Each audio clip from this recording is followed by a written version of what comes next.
we're going to dive into a single moment, a moment that honestly changed the entire course of history. This is a story of a train ride, a young lawyer named Mohandas Gandhi, and an act of injustice that lit the fuse for a revolution. So it really all comes down to this one powerful question. How can a single, ordinary train ride actually change the world? To figure that out, we've got to go back in time, to a pretty quiet night in South Africa. All right, Section 1, A Quiet Journey. Now, our story doesn't kick off with some big protest or a fiery speech. Nope, it begins in the quiet, peaceful solitude of a moving train, long before the confrontation that would change absolutely everything. So, picture this. The setting is simple, almost serene. We're in a first-class coach on the South African railways, and it's deep into the night. And this is where we meet our guy. But listen, this isn't the Mahatma the world knows. Not yet. Right now, he's just a young, well-dressed lawyer, totally lost in a book. He's even got a slight smile on his face. You know, a look of someone who's really captivated by the words on the page. And the book he's reading, this is a huge clue. It's Tolstoy's The Kingdom of God is Within You. So this isn't exactly light beach reading, right? It tells us he's already wrestling with these huge ideas about faith and especially about nonviolence. Ideas that are, believe me, about to be put to the ultimate test. But of course, this quiet moment of deep thought is about to be completely shattered, which brings us to Section 2, The Unwelcome Passenger.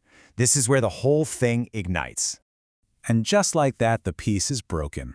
All it takes is a single glance.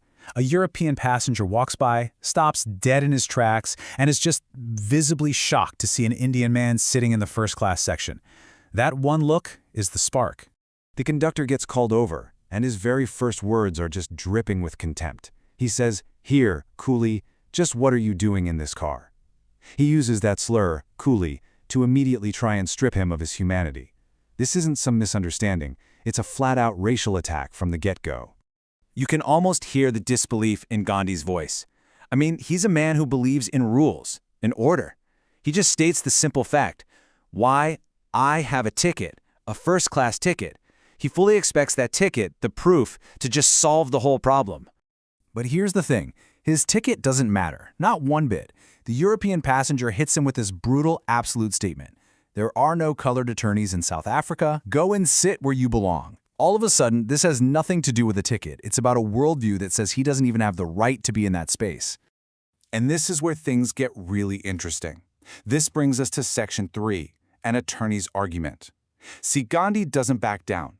He decides to fight back, but not with his fists. He uses the one tool he believes in more than anything else, the law.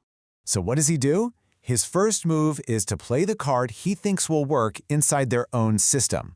He pulls out his business card, Mohandas K. Gandhi, Attorney at Law. He's using his education, his profession, the very law they claim to respect, to prove he has a right to be there.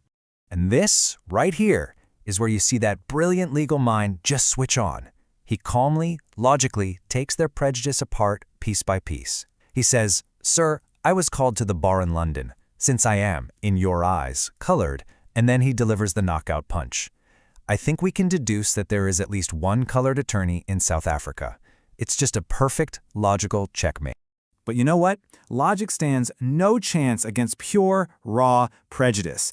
The Europeans' response is to completely abandon the argument and just resort to a violent, hateful slur. Smart, bloody kafir. Throw him out.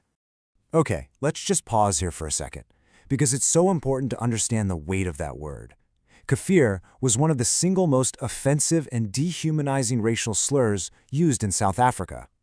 It was a word literally designed to strip a person of their dignity, to lump all non-white people into one single, despised category. So, the argument's over. Words have failed. All that's left is force. And this is the climax of the entire incident. Section 4. Thrown into destiny. And the scene shifts completely. We're not in that warm train car anymore.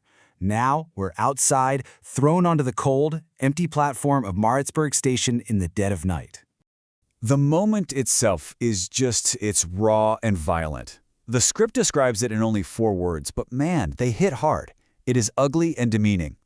Gandhi is physically dragged off the train, literally clinging to the rails as a policeman and the conductor just overpower him. But the physical part is one thing. What's happening inside him? That's the real story here. His face is described as a mixture of rage, humiliation, impotence. In that single moment, everything he believed in, the law, his education, his status as an attorney trained in Britain, it's all just ripped away by brute force. And then, as if that wasn't enough, there's one last symbolic act of contempt.